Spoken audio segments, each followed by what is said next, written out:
Muy buenas noches, mis amados hermanos. Qué gusto estar nuevamente con ustedes reunido. Ya para los que me conocen, soy el pastor Juan José Dávila Ceballos.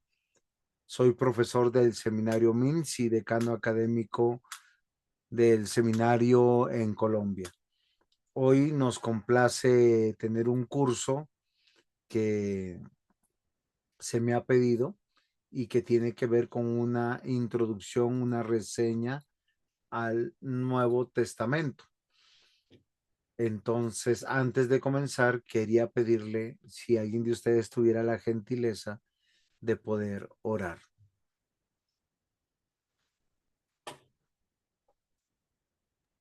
Yo, pastor. Gracias.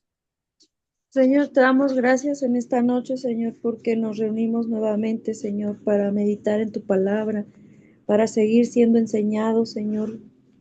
Te pido, Señor, que tu Santo Espíritu sea quien nos esté dirigiendo y en tus manos pongo al pastor para que él sea el instrumento en tus manos, Señor, y que nosotros podamos entender eh, y meditar tu palabra, Señor. Te damos gracias, Señor, porque, Señor, estamos aquí, Señor, para aprender, para conocer tu voluntad, Señor, para conocerte aún más, Señor, en el nombre de Jesús. Amén y amén.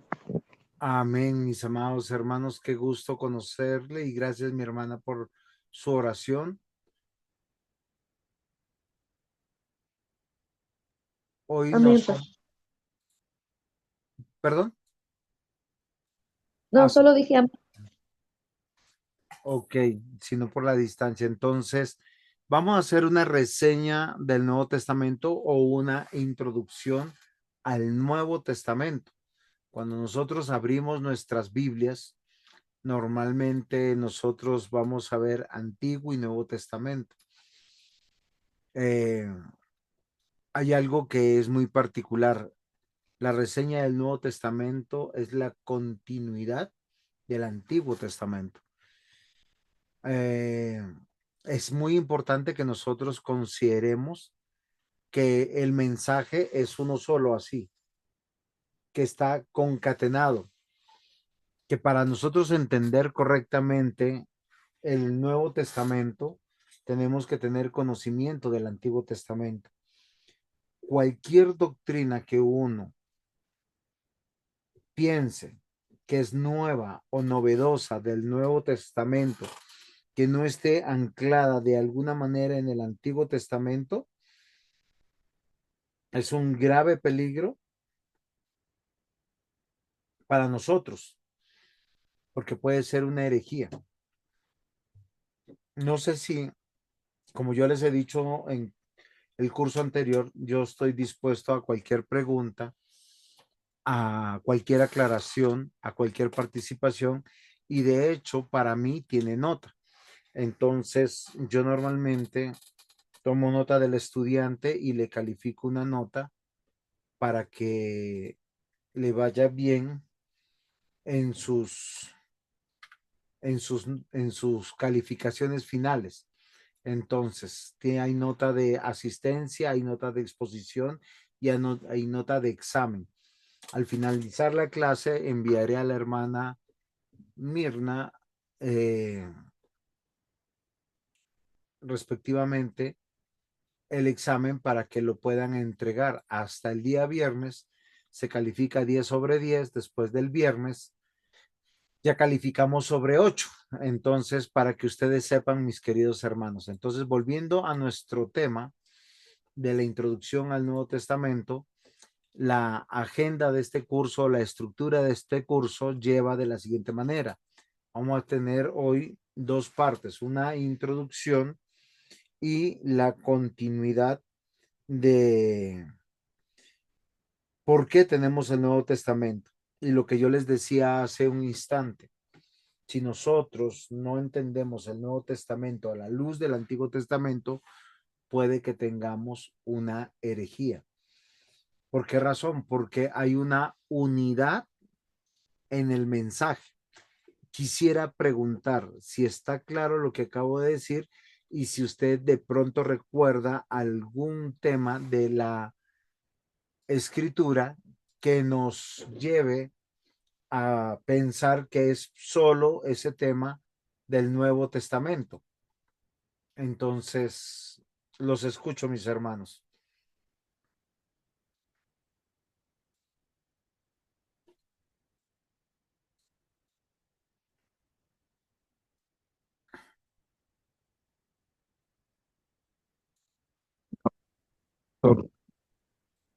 Claro.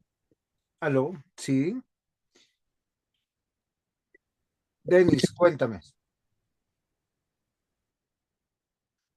Denis, ¿vas a hacer alguna pregunta referente a lo que estoy diciendo? ¿Algún aporte o pregunta? Perdón, ¿te escucho ahí? Te estoy escuchando yo por lo menos. Ah, ok. No, no, al menos yo creo que no, porque todo está enlazado. Después de lo que vimos la materia pasada y ahora creo que todo tiene un enlace. Es una continuidad desde el principio hasta el fin, desde Génesis hasta Apocalipsis. Perfecto, listo. ¿Algún hermano que quisiera eh, preguntar, dar un aporte, ponernos alguna interrogante sobre el tema? Porque yo creo que a muchos de nosotros nos han dicho, por decir un tema que es muy conocido, que dicen que la iglesia comienza en el Pentecostés. O sea, ni siquiera comienza con Mateo, sino comienza en Hechos de los Apóstoles capítulo 2. ¿Sí han escuchado ese tema de esa manera?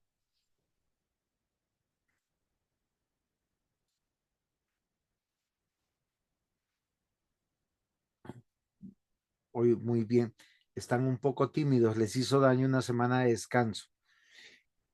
El Nuevo Testamento es la segunda gran parte de la Biblia cristiana y representa una conclusión natural del Antiguo Testamento, siendo el corazón del mensaje Cristo, el Mesías prometido, el Mesías que se encarnó y el Mesías que volverá por los suyos. Recordemos que Él ha prometido volver pronto. Está compuesto por 27 libros escritos en griego koiné. ¿Qué significa esto? De la lengua del griego, el koiné era la lengua del pueblo, la más sencilla, la más clara, y fue escrito entre mediados del siglo primero y principios del siglo segundo, y recoge los acontecimientos fundamentales de la vida, muerte y resurrección de Jesucristo, así como el nacimiento y la expansión, ojo, de la iglesia apostólica, posapostólica, bajo el cumplimiento del pacto eterno de redención. Pregunto, ¿por qué me refiero a la iglesia del primer siglo como iglesia apostólica y después a la iglesia posapostólica? ¿Quién tiene la respuesta?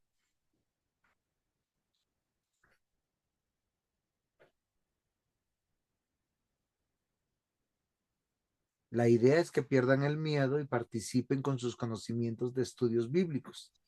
Ok, pastor, cuando habla de Iglesia Apostólica, lo hace por referencia de que, como menciona el libro de los Hechos, que después de la ascensión de Jesucristo, comenzaron lo que son los 12 discípulos a expandir el Evangelio. Es lo que entiendo por Iglesia Apostólica. Y después de, bueno, hubo continuidad después de que ya no estaban los apóstoles. Hablando referencia de Pablo, que ahora él seguía poniendo iglesias. ¿Sí? ¿Estoy bien o?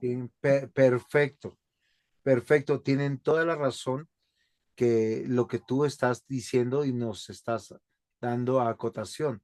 Se llama iglesia apostólica y posapostólica. Hay un término en teología que se usa, puede que sea correcto, pero yo quisiera que nosotros consideráramos si es más correcto llamarlo iglesia apostólica que iglesia primitiva. ¿Sí? Aunque en muchos de nuestros textos de teología dice iglesia primitiva, porque es la iglesia conforme a los nuevos estamentos y indicaciones y guianza del Espíritu Santo después de la muerte resurrección y ascensión de nuestro Señor Jesucristo, y se llama la iglesia primitiva. Pero es muchísimo mejor, creo yo, a mi juicio, llamarla la iglesia apostólica, porque cuando nosotros hablamos de la iglesia primitiva, a veces estamos pensando en la primera iglesia o las primeras iglesias. Y Hechos de los Apóstoles nos cuentan que es la iglesia apostólica, porque ya no está bajo la guianza de la monarquía del Antiguo Testamento, ni bajo la guianza de los profetas del Antiguo Testamento, y obviamente hace mucho tiempo de los patriarcas del Antiguo Testamento, y esto es muy importante para cada uno de nosotros. Entonces, un buen entendimiento del Nuevo Testamento nos va a llevar a entender esta unidad. Por lo tanto, este curso tiene unos objetivos fundamentales. Primero, entender cómo se divide más o menos todo el Nuevo Testamento. Tenemos los evangelios, que es Mateo, Marcos, Lucas y Juan, que narran la vida y las enseñanzas de Jesús con respecto a su encargo redentivo. No es una biografía exhausta, por lo menos no encontramos datos exactos que hizo entre los 12 y los 30 años, aunque hay un texto que cuando le preguntan que afuera está su madre y sus hermanos, dicen, este no es Jesús de Nazaret, el cual es igual que su padre, tiene el mismo oficio, su madre es María y sus hijos y sus hermanos son fulanos y fulanos.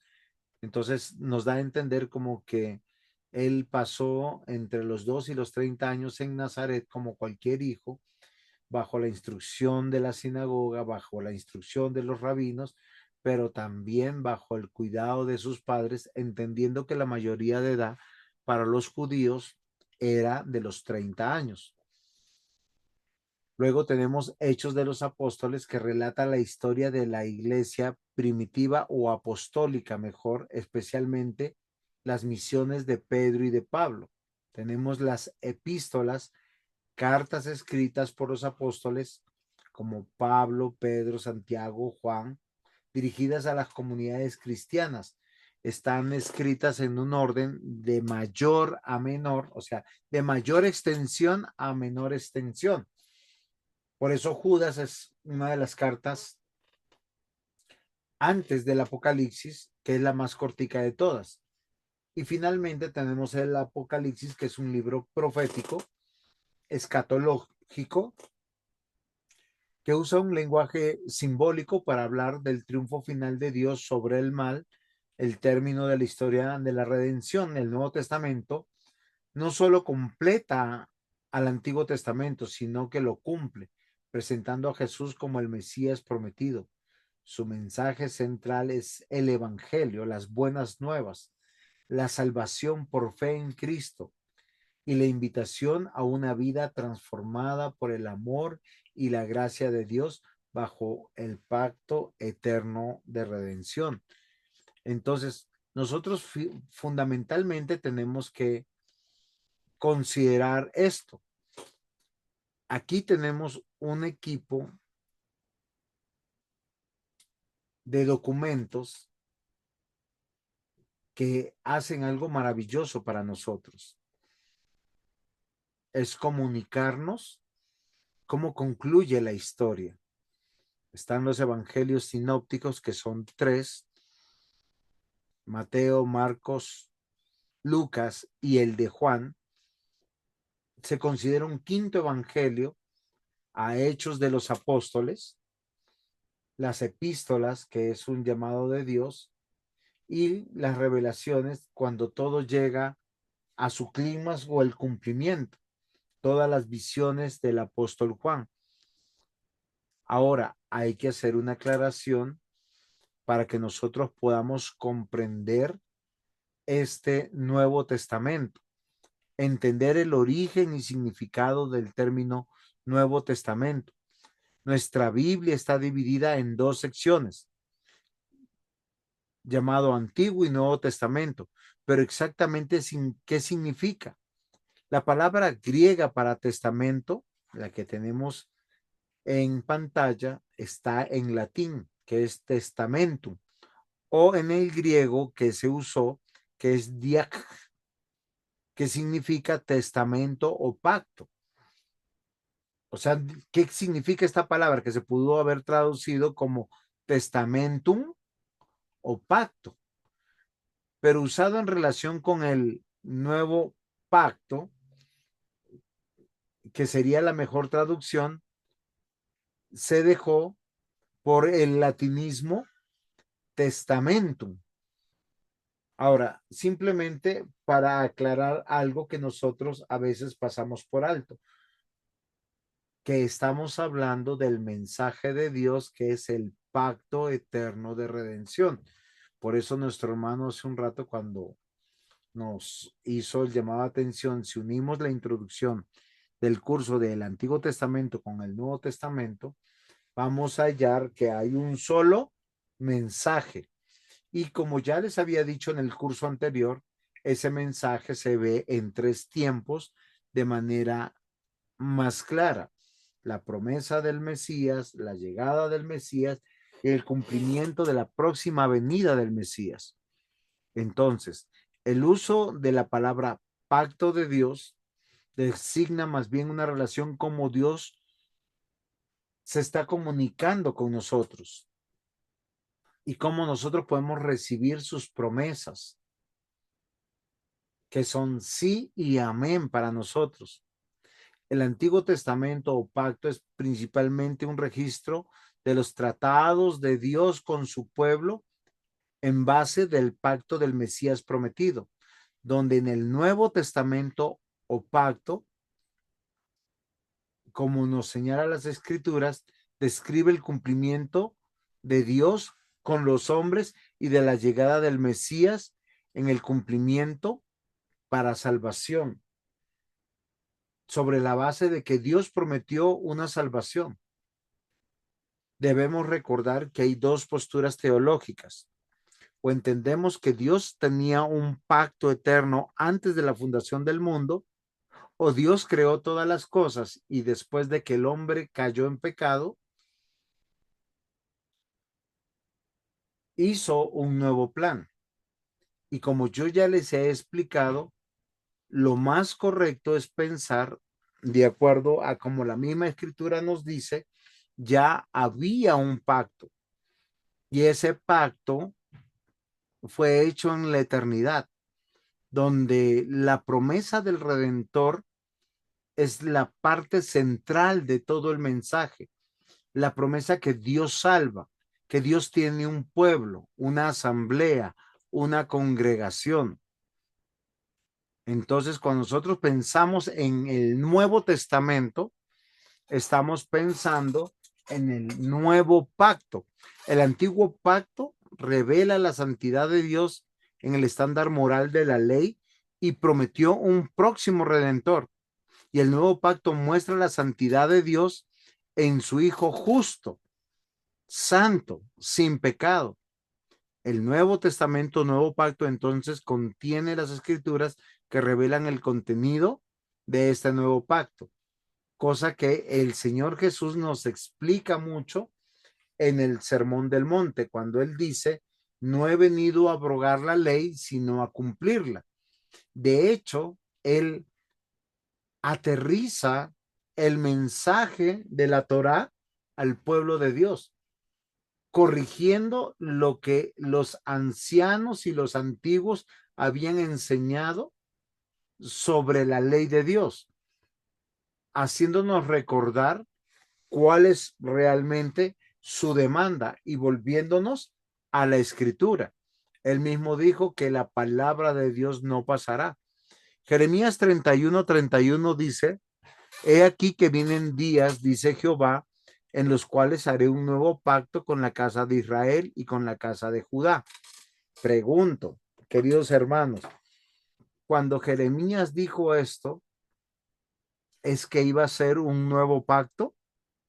Y si es un nuevo pacto, ¿a qué se refiere? Y si no es un nuevo pacto diferente al que ya venían, ¿a qué se está refiriendo? ¿Quién lo sabe? ¿Quién sabe la respuesta?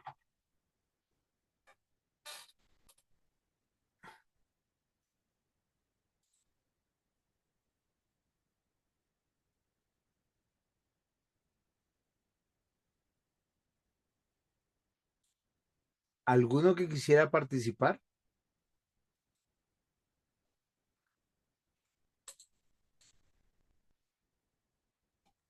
¿Nos puede repetir la pregunta, pastor, por favor? Usted puede ver en pantalla el versículo de Jeremías 31. Ahí dice una promesa espectacular. Y nosotros lo que tenemos que evitar ser literalistas porque hay un mensaje dentro del mensaje. O sea, este mensaje se entiende en el contexto. Y Jeremías 31 dice, "He aquí vienen días, dice Jehová, en los cuales haré un nuevo pacto con la casa de Israel y con la casa de Judá." Y es lo que yo quiero que ustedes y yo hoy meditemos, si se refiere a un nuevo pacto diferente al antiguo pacto o a qué se refiere. Pastor, bueno, entendiendo el mensaje, espero esté bien. Es que dice que el mensaje de Jeremías es que Dios promete un nuevo pacto no basado en las leyes externas, sino en una relación personal y transformadora con Él, escrita pues obviamente que en el corazón del creyente. No sé si esté bien. Ok, mi hermana, muchas gracias. Miren que desde el versículo 27 dice de la siguiente manera, aquí vienen días, dice Jehová, que sembraré la casa de Israel y la casa de Judá de simiente de un hombre y de simiente de animal. Y así como tuve cuidado de ellos para arrancar y para derribar y para trastornar, para perder, para afligir, tendré cuidado de ellos para edificar, plantar, dice Jehová. En aquellos días no dirá más, los padres comieron las uvas agrias y los dientes de los hijos tienen dentera, sino que cada cual morirá por su propia maldad. Los dientes de todos los hombres que comiesen las uvas agrias tendrán dentera. Y ahí es donde viene este versículo que es bastante difícil. Ahora, ¿qué es lo que yo quiero que nosotros notemos? El contexto de este mensaje del Antiguo Testamento nos dice que va a ser un pacto diferente. Dice que hasta aquí los ha tenido como una monarquía, como una nación, y que cuando él disciplinaba a los padres, pues era inminente la disciplina para los hijos, ¿sí? Tanto, recuerden que el reino se había dividido en Israel con su capital en Samaria y Judá con su capital en Jerusalén. Y el castigo vino y él dice, así como antes me dediqué a derribarlos, arrancarlos y destruirlos, ahora me dedicaré a plantarlos, reconstruirlos y ayudarlos a crecer. Cuando llegue ese día, nadie volverá a decir, los padres la hacen y los hijos pagan, porque cada quien será responsable de sus propios actos. Es aquí donde viene el contexto de que viene el día, dice que va a ser un nuevo pacto con el pacto de Israel y con el pueblo de Judá. En el pasado tomé de la mano, dice sus antepasados, y los saqué de Egipto. Y luego hice un pacto con ellos, pero no lo cumplieron, a pesar de que yo era su Dios, y por eso mi nuevo pacto con el pueblo de Israel será este: haré que mis enseñanzas las aprendan de memoria y que sean la guía de su vida, y yo seré su Dios y ellos serán mi pueblo, les juro, así será.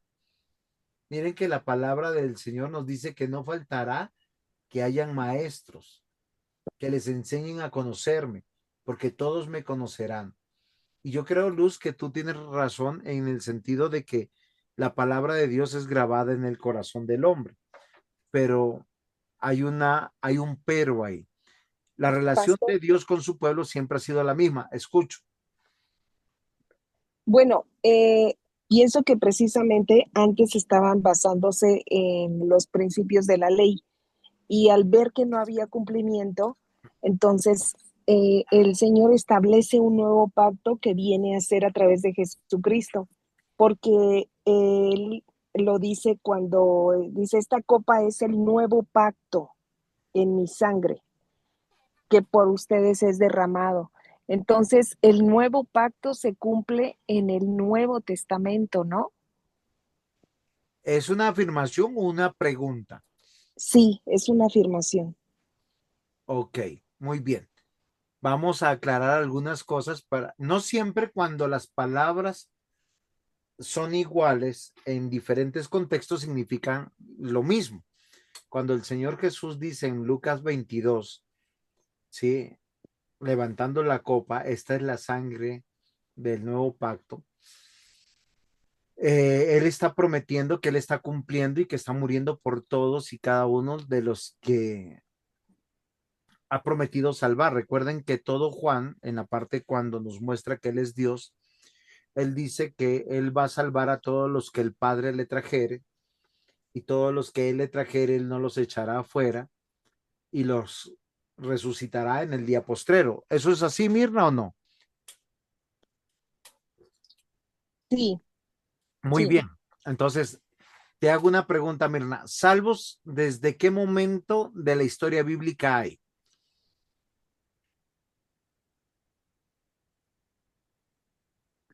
Desde el principio, Ok, desde el principio. desde Génesis.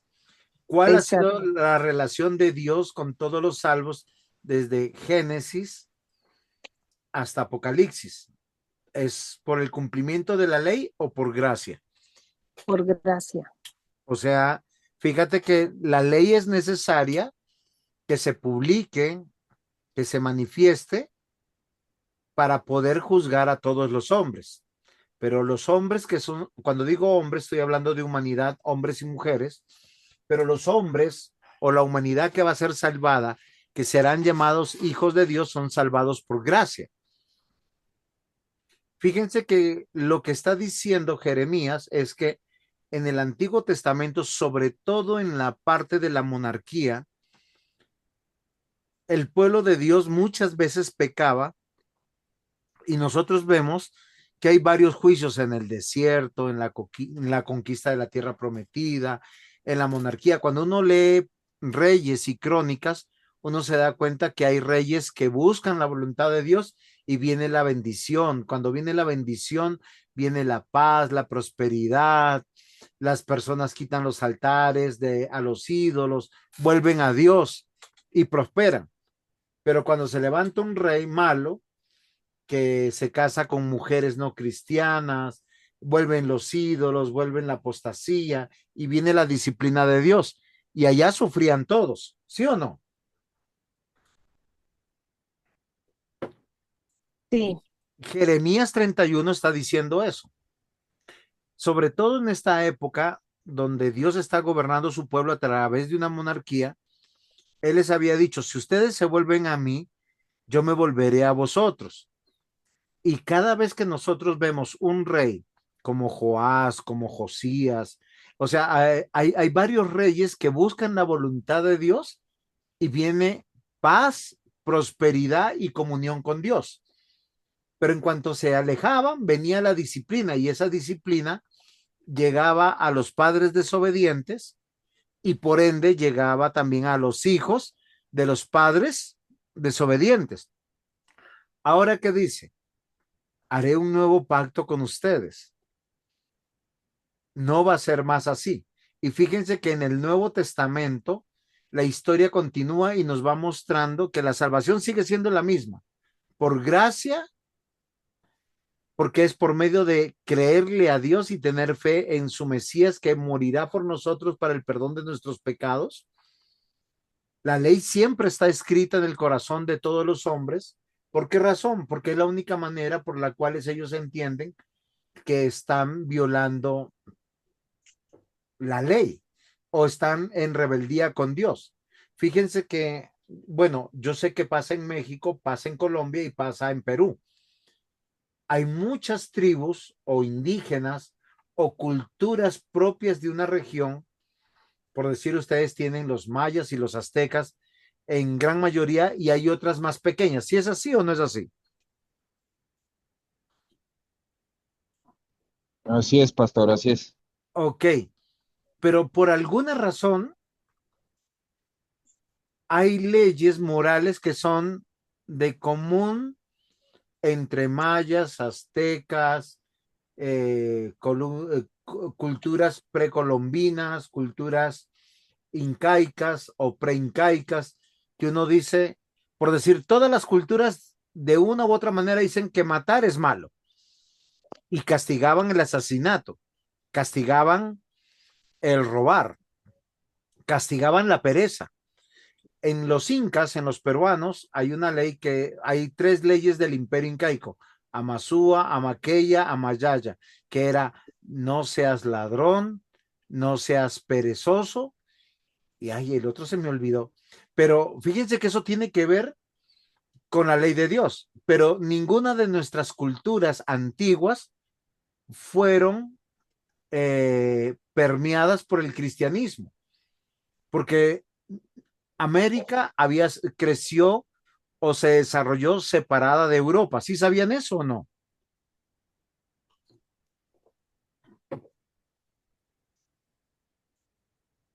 Algún. Así es, pastor.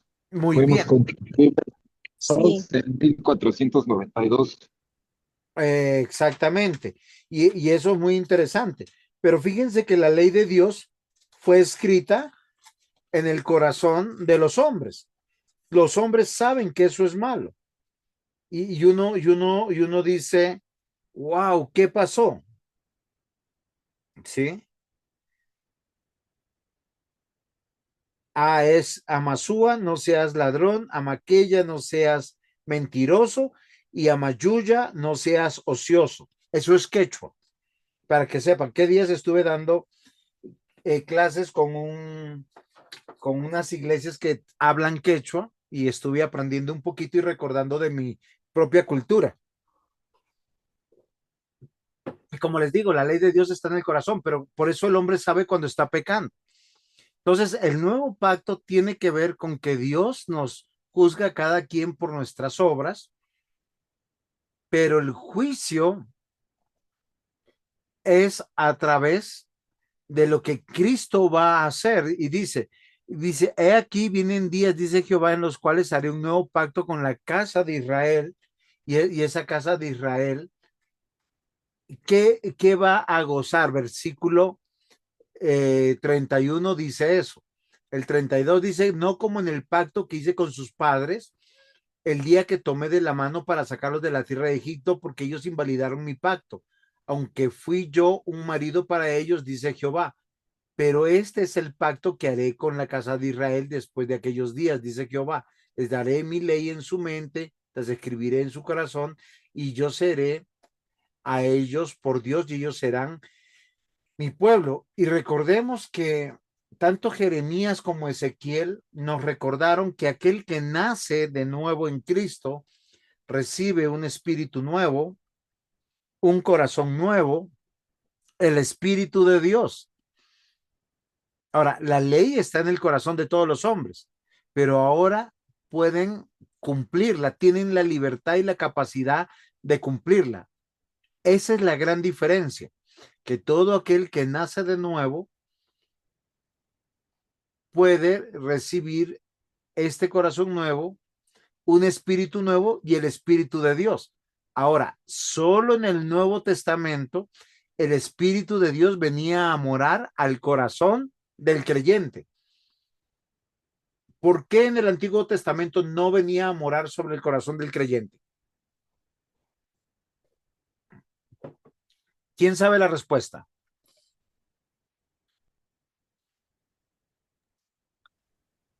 perdón, nuevamente podría repetir la pregunta. Muy bien, Mirna. En el Nuevo Testamento uno recibe un corazón nuevo, un espíritu nuevo y recibe el espíritu de Dios que mora en nosotros. ¿Por qué en el Antiguo Testamento el Espíritu Santo no venía a morar en el creyente?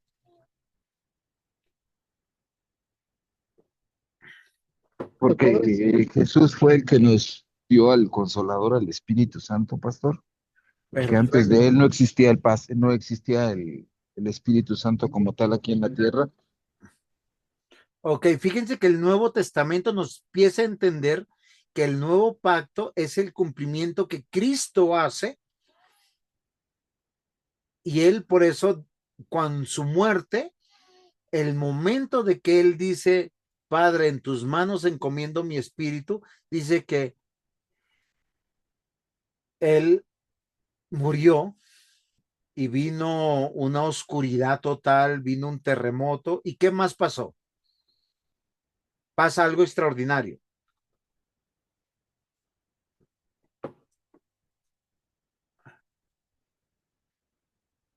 y lo narra el Nuevo Testamento. Pastor, es donde dice que el velo fue rasgado y entonces ya tenemos intimidad con el Espíritu Santo. Amén, mi hermano. Fíjese que el Antiguo Testamento, la, la manifestación de Dios eh, es reservada, ¿sí? Es reservada. Y esto nos debe llamar poderosamente la atención. ¿Por qué es reservada? Porque el Señor, recuerden que por miles de años, por lo menos por 1800 años, dijo, ¿quieren comunión conmigo? Hay que hacer un sacrificio y yo les hablo o tienen la comunión conmigo. Después, cuando viene el pueblo de Dios a través de la promesa con Abraham, Isaac y Jacob, siguen los sacrificios hasta cuándo? Hasta cuando Moisés los libera del, ¿cómo se llama esto? De la esclavitud y les dice, construyamos un tabernáculo. Y la presencia de Dios se manifiesta en el arca de la alianza, en el lugar santísimo, es el lugar donde estaba cubierto sobre una nube y nosotros lo entendemos de una manera maravillosa. ¿Sí, sí se acuerda? Ahora, esto es muy importante. Mientras que la presencia de Dios fue reservada en el lugar santísimo, solo el sumo sacerdote que tenía que hacer una expiación por sus pecados podía entrar a ese lugar. Había una distancia entre el pueblo y el Espíritu de Dios. Cuando Cristo paga en la cruz del Calvario, ¿y qué paga? Acá viene 1 Corintios 11:25. Dice, recordando ese día, asimismo también tomó la copa. ¿Qué día? Lucas 22, la última Pascua. Después de haber cenado diciendo, esta copa es el nuevo pacto en mi sangre, haced esto todas las veces que la bebiereis en memoria de mí. Gracias a que Cristo pagó hasta su última gota de sangre en la cruz del Calvario, o sea, el propiciatorio fue la cruz. Se rasga el velo y nosotros tenemos acceso directo. Fíjense que ustedes están en México, yo estoy en Colombia y hemos podido orar a nuestro Padre Celestial para ser guiado, como Luz decía, en su verdad.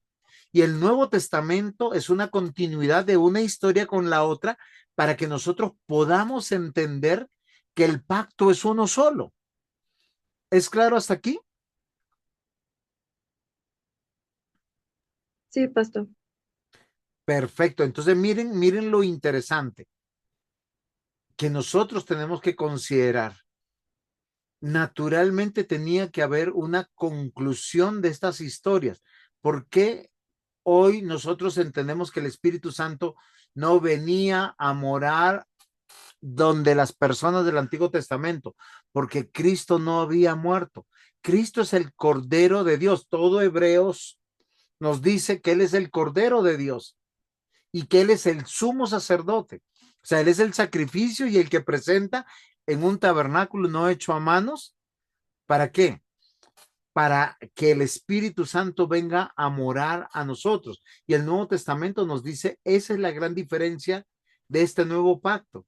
Por eso, una persona que peca recibe la disciplina de Dios. Hebreos mismo dice que Dios a todo aquel que recibe por hijo lo Corrige. muy bien, lo corrige, lo disciplina. Pero miren lo interesante. Es tan natural el desarrollo de la historia de la redención que Dios prepara divinamente todo para el Nuevo Testamento, cosa que nosotros diríamos, ¿por qué escogió esa época? ¿A qué se debe que tuvo que ser en ese momento? Porque Dios escogió todo, determinó todo, soberanamente y providentemente. Fíjense que el Nuevo Testamento está en una de las épocas donde nosotros vemos que Roma era el poder dominante mundial y gobernó sobre la mayoría del mundo antiguo. Pero en un pequeño pueblo de Palestina, de Belén de Judea, nació el que cambiaría el mundo.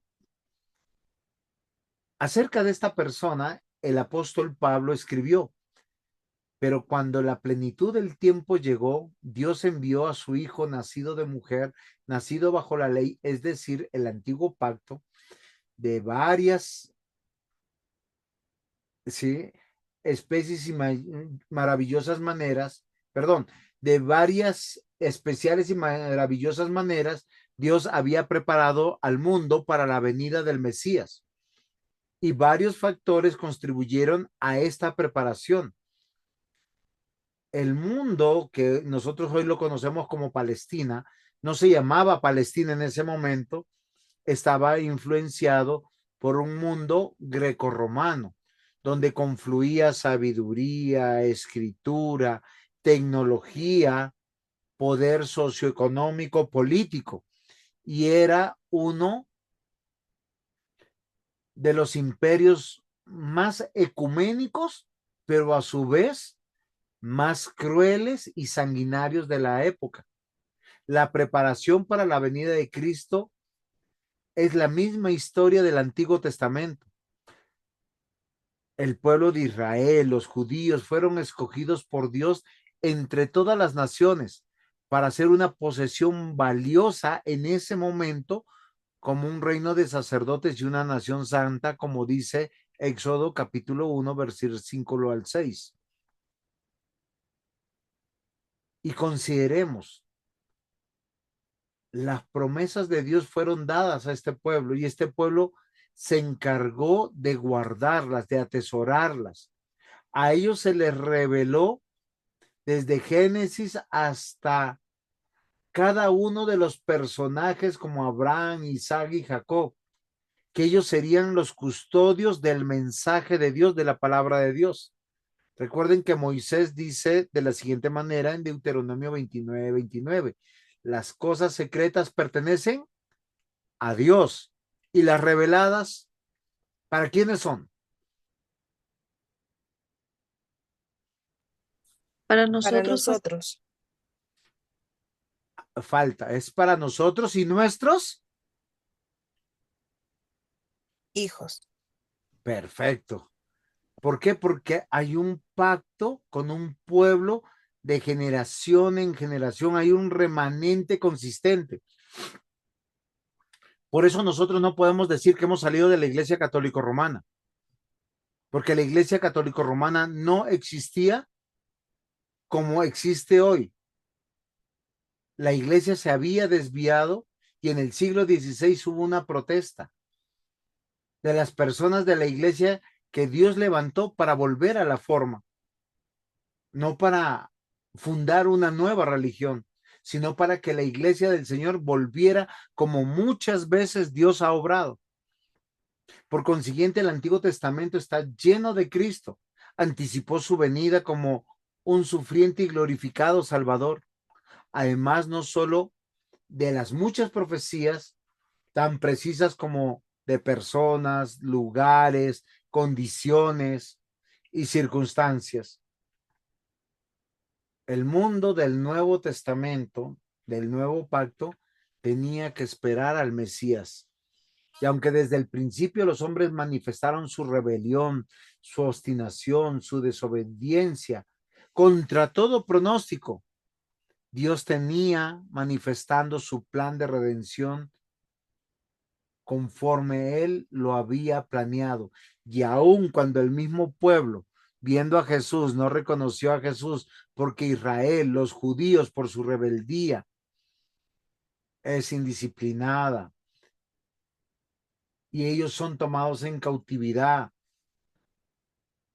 Dios permite la llegada del Salvador. Y queridos hermanos, antes de que llegara el Mesías, hay una época de oscurantismo, los 400 años que habían pasado entre Malaquías y la venida de Jesús, pero con todo Dios guardó siempre un remanente. Nos manifiesta a Zacarías, a Isabel, los padres de Juan el Bautista, y siendo Juan el Bautista el último sacerdote, el último profeta,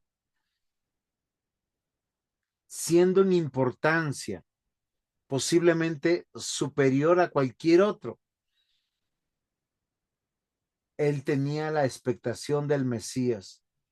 Él sabía de que venía el Mesías.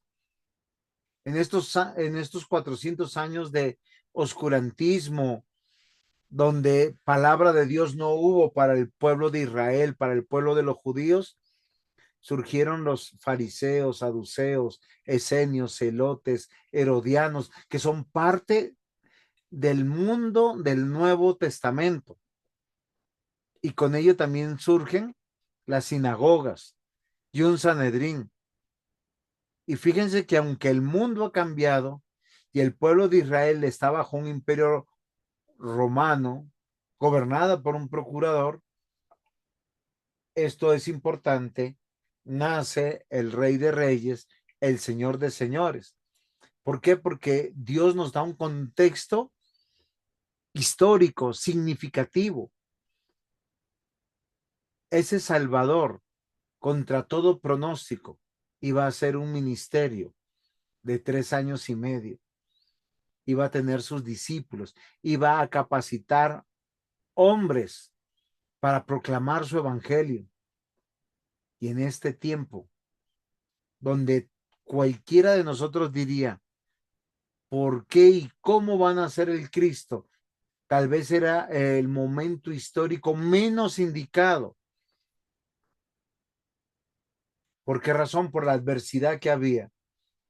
Nace aquel que va a partir la historia de los hombres, de los seres humanos, del mundo entero. Porque ustedes saben que la historia hoy en día, ¿cómo se cuenta? Antes de Cristo y después de Cristo. Y eso nadie lo ha podido evitar. Fíjense que hay cosas que para nosotros pudiéramos decir que son casualidades o circunstancias, pero para Dios son planes seguros, eficientes. No era casualidad que el mundo sea un mundo grecorromano con un idioma tan selecto, tan perfecto como el idioma griego para escribir el Nuevo Testamento. Este contexto histórico para el Nuevo Testamento nos asegura que su palabra iba a ser conocida en el mundo entero, porque había un imperio que lo había conquistado gracias al respaldo de Dios, a pesar de su crueldad, de su injusticia. Dios estaba trabajando, preparando el mundo, no solamente para un idioma común, sino uno que iba a ser un vehículo sin igual de comunicación. Porque yo les digo esto, queridos hermanos, el idioma griego es un idioma que no ha de cambiar. Sobre todo el griego koiné es muy claro, muy diáfano, por ser el idioma común del día, desde el más sencillo hasta el más culto. Se escribía en griego porque era el idioma de las culturas del momento, donde se preservó la palabra de Dios. De hecho, 230 años antes de que viniera nuestro Señor Jesucristo, Ptolomeo II de Filadelfo, un emperador griego, mandó a traducir todo el Antiguo Testamento para que reposara en la biblioteca de Alejandría. Documentos que usarían Pablo, Pedro, el mismo Señor Jesús, lo que nosotros conocemos como la Septuaginta.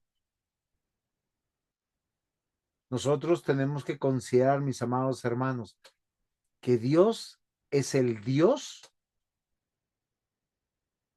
soberano, providente. Él pone reyes, quita reyes. Augusto fue el primer romano en llevar la púrpura imperial y coronarse como el único gobernante del imperio. Él era moderado, sabio, considerado. ¿Y saben qué trajo al imperio? Prosperidad, haciendo de Roma un lugar seguro para vivir, para viajar. Y introdujo un periodo llamado Pax Romana o la paz romana. Debido a esto, queridos hermanos, muchos de los pueblos conquistados pudieron mantener su fe, su tipo de religión, pudieron prosperar en medio de un imperio que aceptaba todas las religiones, que aceptaba que sus pueblos pudieran prosperar, porque ¿qué entendieron? Si ellos prosperaban, pagaban más impuestos, si pagaban más impuestos, Roma prosperaba. Pero recuerden, es Dios preparando el lugar para poder expandir su reino. Roma se desarrolló de tal manera que desarrolló carreteras, caminos, acueductos, y todo esto fue también favorable para desarrollar civilizaciones. Así los judíos pudieron esparcirse en el mundo entero, y cuando nosotros vemos que vienen a la última Pascua en Lucas 22, recuerden que pasa algo extraordinario. Es el momento en que Cristo Jesús es sacrificado como el Cordero de Dios. Y muchos que habían venido por las comodidades del imperio atestiguaron esta injusticia, atestiguaron el poder de Dios y el plan de Dios. El mundo del Nuevo Testamento vivía bajo la opresión de este imperio, sí, pagano, idolátrico, pero yo quiero que nosotros veamos cómo Dios preparó todas las cosas, porque después de la muerte de Jesús viene su resurrección, luego viene su aparición, luego viene su ascensión, y luego en el Pentecostés, muchos de estos judíos que habían venido gracias a todas estas bondades, vuelven a sus tierras. ¿Para qué? Para darle forma a la iglesia como hoy nosotros la conocemos, para pregonar el evangelio, ese evangelio que está enraizado en este Nuevo Testamento. Marcos 1, 14 al 15 dice: después de que Juan fue encarcelado, Jesús fue a Galilea predicando el evangelio del reino de Dios y decía: el tiempo se ha cumplido, el reino de Dios se ha acercado, arrepentíos, creed en las buenas nuevas, en el evangelio. Ahora, ¿qué me llama la atención en este versículo? Que el mismo Señor Jesús dice: el tiempo se ha cumplido. Esto es parte del plan de Dios. El Nuevo Testamento no podía comenzar en otra época. Jesús es Jesús y Cristo es el Cristo. Y todas las evidencias geográficas, arqueológicas, históricas, literarias, se deben a que Dios se manifestó. El Nuevo Testamento es principalmente el registro de una vida terrenal, de las enseñanzas y de la expiación de Jesucristo, del establecimiento de su iglesia como hoy nosotros la conocemos, bajo el cumplimiento del pacto. Dios prometió para sí un pueblo santo. Lo prometió antes del mismo Abraham. Se lo dijo a Adán y a Eva: de tu descendencia nacerá aquel que pisará la cabeza de la serpiente y él lo morderá en el calcañar. Por eso el tercer hijo de Adán y de Eva es Set, sustituto, y en él viene la promesa del evangelio. Y esto no es nuevo para ninguno de los que están esperando al Mesías. La palabra evangelio significa literalmente buenas nuevas, y aparece 93 veces en la Biblia, exclusivamente en el Nuevo Testamento. Las buenas nuevas es la llegada del Mesías. del que cumplió el antiguo pacto. Por eso el Nuevo Testamento es tan necesario. Entender que todo lo que comprendemos del Nuevo Testamento está enraizado en el antiguo pacto. El Evangelio es un término que nos hace pensar que nosotros somos receptores del camino de la salvación. La clave de entender el Evangelio es conocer que todo el pacto trae una buena noticia, pero solo es una buena noticia porque se cumplió en la persona de Cristo, y esto es el énfasis del Nuevo Testamento. Si nosotros entendemos la buena noticia, debemos comenzar también con la mala noticia. Y la ley del Antiguo Testamento fue dada a Israel para poder entender que hay transgresiones que Dios denuncia, que al transgredirlas hay una consecuencia. Toda alma que pecare, esa morirá. Así como dice el Nuevo Testamento, la paga del pecado es muerte, pero hay una salvación en gracia, y es Cristo Jesús, Señor nuestro. La ley puede ser pensada como una regla de medición, y el pecado es cualquier cosa que quede corta a esa perfección según su estándar. Y tanto los hombres del Antiguo y del Nuevo Testamento fueron salvados por una buena noticia. Creed en Dios, creed en el Mesías, creed en aquel que nos puede perdonar nuestros pecados y olvidarlos, echarlos en lo profundo del mar, limpiarnos de nuestra maldad, a pesar de que muchos de nosotros creemos que somos buenos o que tenemos bondad. Por eso bondad en pantalla está entre comillas. Relativamente entre nosotros tenemos que estar seguros que la salvación no ha cambiado, que la historia de la redención no ha cambiado. Siempre Dios es fuente de vida, y el pecado trae separación de Dios o muerte espiritual. Para poder ir a la morada de Dios, al cielo, al reino de vida, de luz, el pecado debe ser de alguna manera eliminado o pagado, porque la ley establece que el hecho de la transgresión trae condenación, y la limpieza del pecado solo puede ocurrir a través de un sacrificio sangriento, de la vida de alguien que pueda darla para satisfacer las demandas de la ley. Por eso el Evangelio manifestado en todo el Nuevo Testamento nos hace recordar y nos lleva siempre a la muerte de Jesús en la cruz, como una ofrenda de pecado. Mateo, Marcos, Lucas, Juan, Hechos de los Apóstoles, las cartas y Apocalipsis nos dirán exactamente lo mismo. Por eso estar bajo la ley es entender que la salvación es por gracia. La misma ley nos hace entender que el sacrificio de animales año tras año, como un recordatorio del pecado y un símbolo del sacrificio venidero del Cordero de Dios. Hebreos 10 nos habla de esto, que todos los corderos, todos los sacrificios del Antiguo Testamento apuntaban al verdadero sacrificio.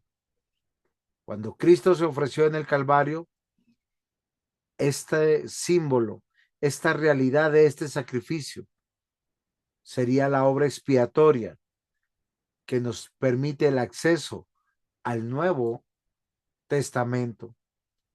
Por eso, en el contexto histórico, cuando inspeccionamos el Nuevo Testamento, tenemos que entender este mundo religioso, esta cultura que nosotros llamamos judíos, que llamamos romanos, que llamamos píos e impíos. La iglesia del Nuevo Pacto nació en un mundo lleno de religiones. Esto no es diferente al Antiguo Testamento. ¿Por qué? Porque el pecado es el mismo. Por eso, mis amados hermanos, la importancia de entender que el Nuevo Testamento es continuidad del Antiguo Testamento nos ayuda a entender que siempre el hombre caído es inventor de religiones. En la época del Nuevo Testamento hay religiones grecorromanas que incluían el politeísmo clásico con dioses como Zeus, Apolos, Afroditas, los mismos dioses griegos, solo que con otros nombres. Y estas creencias estaban arraigadas en la vida pública y privada. Cultos mistéricos como a Isis, a Mitra, a Dionisio, la promesa de salvación o de vida después de la muerte, ellos también lo manejaban, pero no como enseña el Nuevo Testamento, que la salvación es por medio de fe. Yo les voy a decir algo, mis hermanos. Toda salvación por obras humanas son concepciones paganas, no solamente de hoy en día, sino de hace 2000 años, en los tiempos de nuestro Señor Jesús. Otra forma de que nosotros consideramos la salvación de manera equivocada es a través del estoicismo o el epicureísmo. Las dos cosas hablan de capacidades humanas como el castigarse o buscar a través del pensamiento filosófico religioso la salvación. Hoy los tiempos no han cambiado. Por eso, entender el Nuevo Testamento, queridos hermanos, de manera correcta, tenemos que considerar el por qué. Basado en las características literarias del Nuevo Testamento, los podemos clasificar en tres grandes grupos. Recuerden, hay varias clasificaciones. Una de ellas es esta. No se vayan a confundir. Sí, tenemos los evangelios, que son los 4 primeros. Tenemos Hechos de los Apóstoles. Estos son considerados los libros históricos. Luego tenemos 21 cartas llamadas epistolares y un solo libro que se va a llamar profético. Esta es la gran división literaria. ¿Cuáles son? Los 5 primeros se llamarán históricos. Luego, esto es pregunta del examen por si acaso. Luego tenemos 21 cartas apiladas, desde las más extensas hasta las más corticas, en cantidad de palabras. Finalmente, un libro profético. Muy bien, mis amados hermanos. Yo corrí un poquito, pero no sé cómo ustedes ven la clase hasta aquí. No sé si hay alguna pregunta. Yo, pastor, tengo una duda. Denis, cuéntame. Usted dijo hace rato que seguimos perteneciendo a la iglesia, eh, ¿cómo dijo? Católico romana, algo así dijo. Eh, o sea, me surge ahí la duda porque se supone que somos, bueno, eh, somos una iglesia protestante porque no estábamos, bueno, en ese entonces los reformadores no estaban de acuerdo con que los, el clero de la iglesia llevara todas las cosas como las llevaba, ¿no? Que casi, casi vendían la salvación a precio de moneda terrenal.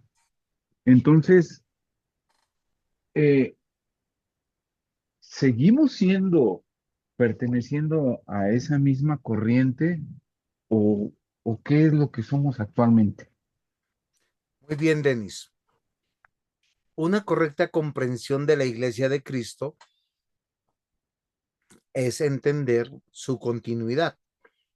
¿Qué es la iglesia? Primero hay que definir qué es la iglesia. La palabra iglesia solo surge con el Nuevo Testamento, una palabra que no era usada de manera religiosa, mucho menos litúrgica.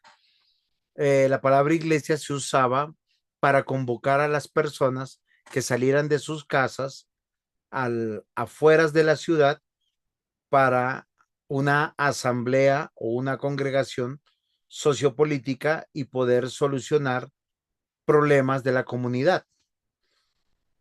Eso es algo que nosotros tenemos que entender, pero se usa dentro del Nuevo Testamento para llamar a aquellos que se sacan del mundo para ser añadidos a la asamblea o la congregación de Dios. ¿Por qué? Porque la iglesia reúne a todos los salvos de todos los tiempos. Hebreos 11 nos habla de una lista de generación en generación constante. La Biblia siempre nos dice que hay un remanente separado por Dios que guarda su palabra, guarda su promesa de salvación. ¿Hasta ahí estamos claro? Sí, pastor, está ahí claro. Muy bien. Cuando viene el Nuevo Testamento, viene el cumplimiento de la obra de Cristo. En su ministerio, 3 años y medio, él forma sus discípulos. Dentro de estos discípulos, que son más de 500, dice la escritura, hay un grupo selecto que son con los que él anduvo y a los cuales él capacita para extender el reino de Dios. Él muere en la cruz, todos caen en un desánimo porque no entienden el plan. Nosotros lo sabemos hasta el Pentecostés, donde desciende el Espíritu Santo y la iglesia tiene un camino bastante difícil porque tiene en contra a los judíos que los persiguen, a los romanos que los persiguen. ¿Cuál es el problema de los dos? Uno, que los judíos estaban en contra de Jesús, que no era el Mesías, y los romanos, que los cristianos decían Jesús es Señor. Entonces, ambos pueblos perseguían a los cristianos. El primer siglo se consta de una iglesia apostólica perseguida. El segundo siglo, de una iglesia posapostólica perseguida. Tercer siglo, cuarto siglo. En el cuarto siglo, la historia nos cuenta de este Nuevo Testamento, se puede llegar a históricamente, a que se declaran los 27 libros del Nuevo Testamento, que son reconocidos por todas las iglesias y los pastores como la palabra de Dios. Y hasta aquí estamos bien, pero empieza a suceder algo que no habíamos considerado. Lo que voy a decir no lo digo yo, no es una concepción mía, sino está en los libros históricos reconocidos dentro de los documentos de la patrística. ¿Cómo se llamaba a esta iglesia en los 4 siglos? La iglesia cristiana, la iglesia evangélica, la iglesia católica, pero es la iglesia católica antigua. A partir de este 4 siglo, cuando Constantino, básicamente, por todo lo que nosotros conocemos de la tradición, la visión que tuvo de la cruz o el sueño que tuvo, él no fue cristiano. Él simplemente usó, como usan los emperadores, una estrategia política, sociopolítica y económica para seguir gobernando. Oficializó el cristianismo como la religión del imperio. A partir de este momento, la iglesia perseguida se convirtió en una iglesia no perseguida, en una iglesia donde tenía el aval de un imperio. Entonces, ¿qué sucede cuando uno puede permear una nación y un gobierno? Los hijos de los pastores, los ancianos, los diáconos, miembros de las iglesias, eran escogidos para cargos públicos. Recuerden que la jurisprudencia de esta época no es como la de hoy en día. Habían monarquías, pequeños feudos, pequeños principados, pequeños lugares de poder. Y hubo pastores que empezaron a tener mucho poder. A los pastores se les empezó a llamar padres de la iglesia. Y en un término, en un latinismo, ¿sí? Porque estamos hablando del Imperio Romano, se empezaron a llamar a los que estaban cerca de algún príncipe, de algún monarca, de alguna autoridad dentro del gobierno, papa, pero seguía siendo la misma iglesia cristiana. A través del tiempo empezamos a ver, sobre todo el siglo V, sexto, séptimo, la iglesia se empieza a desviar.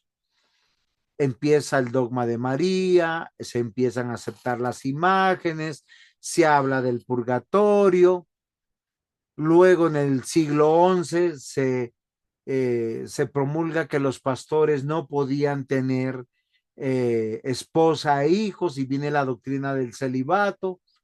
Luego, entre el siglo XI al siglo XV, vienen las peores aberraciones que hay dentro de la misma iglesia. Hasta este momento no se conocía como oficialmente hoy se conoce la Iglesia Católica Romana. ¿Por qué razón? Porque había una lucha de poderes, dentro de los cuales ya habían habido dos cismas. La Iglesia del Oriente se separó y la Iglesia de África se separó y tomaron otros nombres. O sea, hay tres grandes, en este momento, hasta el siglo XI, tres grandes tipos de iglesias que tienen como un mismo origen, solo que con algunas prácticas, unas más corruptas que otras, pero sigue habiendo dentro de todas estas manifestaciones de corrupciones un remanente fiel dentro de la iglesia. ¿Qué sucede en el siglo XV? Ya habían surgido otros reformadores, posiblemente los que más nosotros conocemos son Lutero, Juan Calvino, pero hay otros nombres, yo acá tengo apuntados algunos: Martín Bucero, Pierre Villiers, Wolfgang Músculos, Pedro Martín Virgilini, hombres que predicaron volver a las escrituras, corregir la iglesia.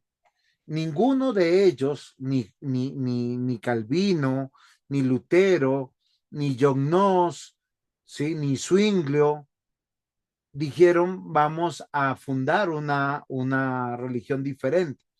Con el Concilio de Trento en 1645, ¿qué sucede? Ya hay una separación abierta del poder de Roma, donde se declara todas las doctrinas que nosotros hoy sabemos que son una herejía, y por lo tanto nosotros no reconocemos a la Iglesia Católica Romana como una iglesia. Por lo menos yo no sé ustedes. Para nosotros, los cristianos, es una secta por todas sus creencias. Ni reconocemos su bautismo, ni reconocemos su cena, ni reconocemos sus cultos, ni reconocemos sus autoridades, porque ellos son una secta. Siempre ha habido una continuidad de un remanente dentro de la iglesia. Siempre lo habrá. ¿Por qué razón? Porque el pueblo de Dios es uno, porque el pueblo de Dios fue llamado a guardar las promesas, a guardar la ley de Dios, la palabra de Dios. Recuerden que en el Antiguo Testamento es la Torá, y en el Nuevo Pacto ya es la Biblia. Desde el siglo IV fue guardada en sus 66 libros. Entonces, la declaración que hice hace un momento fue la siguiente: que nosotros en el siglo XVI volvimos a la forma por la palabra de Dios. Y esto de la reforma no es algo que ocurre en el siglo XVI, surgió en muchas épocas. Por eso nosotros tenemos varios concilios, como el que nosotros vemos en Hechos de los Apóstoles en el capítulo 15, que después de Cristo es el primer concilio. ¿Cuál es? No hay que circuncidar a nadie, no hay que judaizar a nadie, porque es el bautismo la señal de pertenencia al pueblo de Dios. Luego en el 300 algo, en el 400 algo, han habido otros concilios en el Nuevo Testamento. Pero cuando nosotros leemos el Antiguo Testamento, la iglesia muchas veces también se llenó de perversiones. El pueblo de Dios, de ídolos, de creencias erráticas, y Dios levantó sacerdotes, profetas y reyes que hacían volver a la forma a Dios. Esta es una historia continua. ¿Por qué razón? Porque el pueblo de Dios pertenece a los escogidos de Dios que reciben las promesas de generación en generación. ¿Hay alguna pregunta, Denis, o cualquiera de mis hermanos? ¿O es clara la información? A mí me quedó claro, pastor. Nosotros no podemos decir que somos una nueva religión en el siglo XV, porque si decimos eso, estaríamos declarando que somos una secta. Nosotros, por gracia de Dios, fuimos volvidos o hemos vuelto a la forma. Ahora, siglo XXI, hay muchas iglesias dentro del protestantismo, dentro del evangelismo o evangelicalismo, dentro de la cristiandad, que están predicando falsas doctrinas. Nuestro hermano Denis denunció las indulgencias del siglo XVI, pero hoy en muchos lados dicen, trae tu diezmo y el Señor te va a multiplicar al 100 por 1. Trae tu diezmo y tu familia será librada de la esclavitud al alcohol, al adulterio, a las drogas. Trae tu diezmo y nosotros oraremos para que seas librado de una enfermedad. ¿O no es así?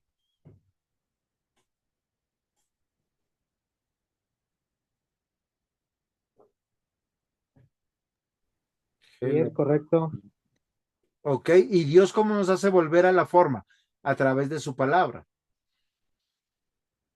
No hay cosas nuevas debajo del sol, queridos hermanos.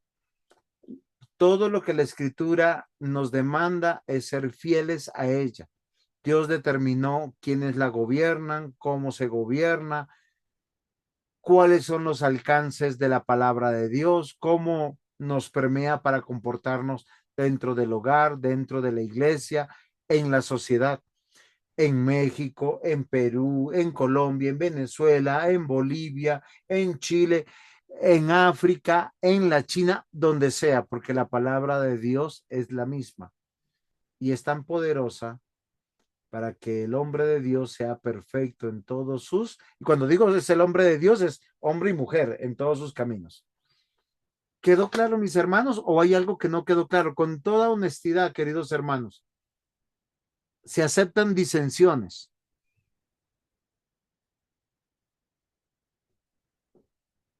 Quedó claro, pastor. Muy bien. ¿Alguno tiene un aporte, una pregunta más?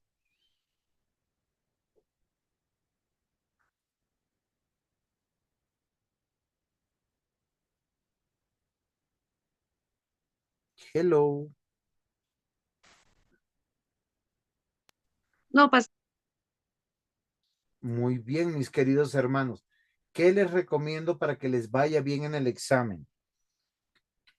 Ojalá la hermana Mirta pueda enviarlo a su grupo de una vez, cosa que cuando uno fresquecito resuelve su examen, se acuerda rapidito, rapidito de lo que nosotros hemos tratado aquí. De todas maneras, estaré compartiendo con ella también la clase en cuanto la suba para que la puedan ver y responder su examen.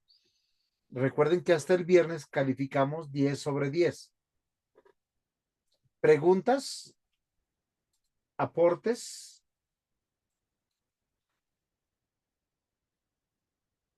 Terminamos entonces. No sé si, Denis, tú puedes orar por nosotros y orar por Claro, mí. pastor. Claro, pastor. Amado Señor, te damos gracias porque nos permitiste una noche más de enseñanza de tu palabra, Señor. Permite que todo aquello que fue dicho en esta clase, Señor, sea guardado en nuestras mentes y en nuestros corazones para una edificación más fuerte y próspera de tu iglesia, Señor. Te pedimos, por favor, Padre Celestial, que a cada una de las personas que estuvieron tomando esta clase, Señor, les puedas discernir todas y cada una de las dudas que puedan surgir a través de los días, Señor, que puedas ir fortificando todo ese conocimiento y esa enseñanza que está saliendo del pastor José Luis. Te pido por favor, Señor, que bendigas también su vida, que bendigas su ministerio, Señor, bendice su familia, bendice todos aquellos caminos que has puesto en él, Padre Celestial, para que pueda edificar a más estudiantes, a más personas a través del mundo, Señor. Te doy gracias por su vida y gracias por la vida de cada uno de mis compañeros y que esta semana sea de bendición para cada uno de ellos, que puedan terminar sus exámenes y que puedan sacar calificaciones altas para que puedan seguir en tu ministerio, Señor, y pudiendo edificar a más personas como lo hacen con nosotros. Te lo pido, te lo ruego en el nombre de tu amado Hijo Jesucristo. Amén y amén. Amén. Mi nombre es Juan José.